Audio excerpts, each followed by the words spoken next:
Grace be unto you and peace from God our Father and from the Lord Jesus Christ. I was glad when they said to me, let us go into the house of the Lord, and I'm Father Steve Sellers.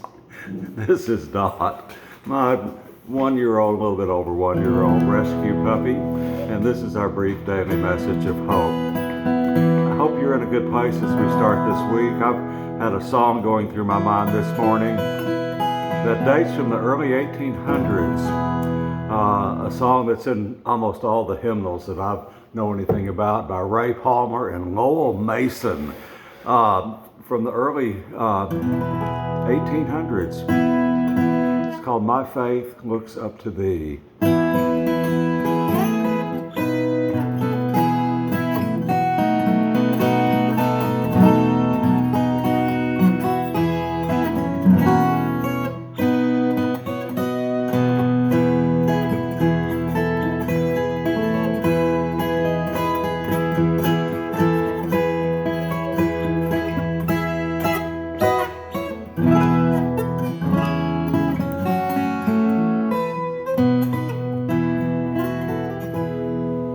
My faith looks up to thee.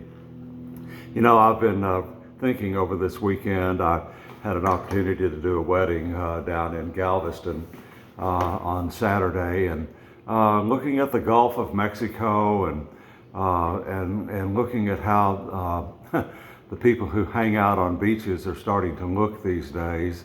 It was things percolating in my mind. We are a nation and a people right now that have been so incredibly blessed by the Lord with a superabundance of things in our lives, things that previous generations and centuries full of people would not even imagine. The wealth and the lavish clothing and vehicles and modes of transportation and communication devices. We have unbelievable resources these days.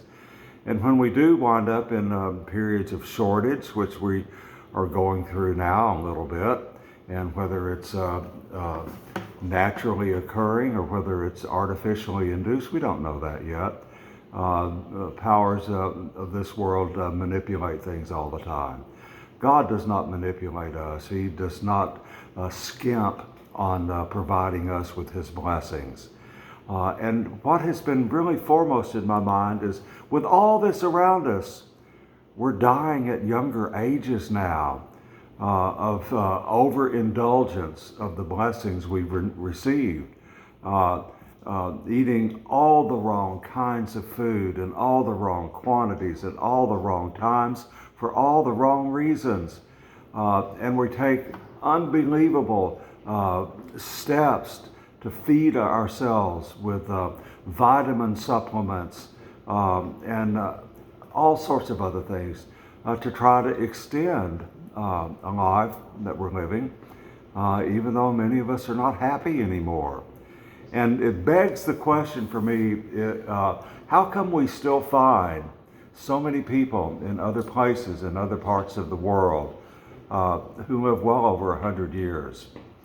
Why is the rate of death among young people in particular, rising? And why are we feeling more miserable when there are people living incredibly long periods in other parts of the world? Well, I did a little bit of research and came up with just a few things that seem to stand out. That we've known these things for quite some time. There are studies that were done in the 1800s that verify most of these little facts that tell us about the lifestyles that are lived by people who live very long. People who live long lives, over 100 years, they have naturally active lifestyles, usually based on walking and gardening. Their food that they eat is their medicine, and rarely do they take supplements. These long-lived people have a sense of community and purpose. They are social, spending a lot of time with family and friends who live close by. These long-lived people stop eating when they are 80% full and they eat less and they never count calories. The majority of the diets of these people who live over 100 years are plant-based. They eat meat only a couple of times a month and usually in small proportions, 3 to 4 ounces. They eat fish when they catch it, and it's always wild caught. They drink alcohol, but only in moderation and during meals with family and friends. They commit to a life partner, and their families come first. They surround themselves with people who support positive behaviors. And the last thing that's on this list, they belong to a religious community and regularly attend worship services. Do the math. Now, what are our lifestyles leading us toward? I'm burying more and more people who are in their 40s and 50s and 60s. But remember that no matter how long we live, God still loves us. He provides us all that we need. He's there with you right now. He loves you. He showers his blessings upon you. You're not alone.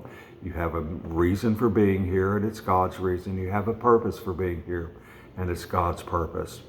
And that is to enjoy his blessings in your life, his blessings, and to share them with others, starting with love and joy and peace and patience and kindness and gentleness and self-control. Know that he loves you and he's with you. And I hope your week is off to a great start. And God willing, Dot and I will see you here again tomorrow.